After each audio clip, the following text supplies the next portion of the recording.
Mula sa buluwagang pambalitaan, himpilan ng katotohanan at serbisyo ng bayan.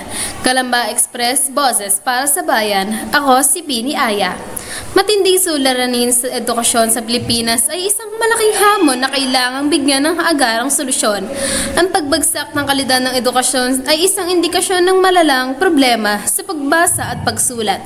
Kung ako ang sisiyasat, ang unang gagawin ko ay imbestigahan ng mga sanhi ng pagbagsak na ito at hanapin ang mga solusyon upang matugunan ito.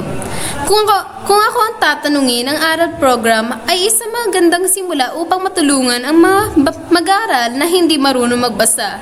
Ngunit para sa akin, kinakailangan pa rin ng mga konkretong plano at epektibong implementasyon upang matugunan ang mga suliraning ito.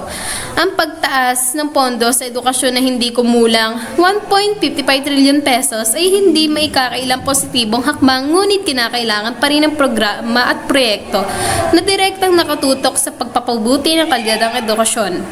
Para sa akin, ang mga guro ay may malaking papel sa pagtuturo at paggabay sa mga mag-aaral. Kailangan na nilang sanayin upang makapagbigay ng epektibong pagtuturo at suporta sa mga mag-aaral na may mga pangangailangan.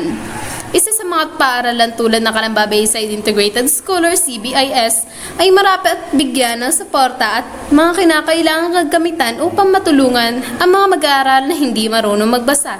Kung ako ang sisiyasat, ang mga mag-aaral na hindi marunong magbasa ay dapat bigyan ng espesyal na atensyon.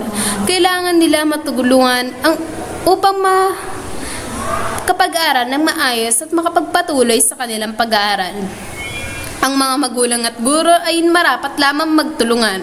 Ang mga magulang ang nagtatanim ng mga anak sa kanilang mga tahanan at ang mga guro naman ang nagdidilig sa paaralan.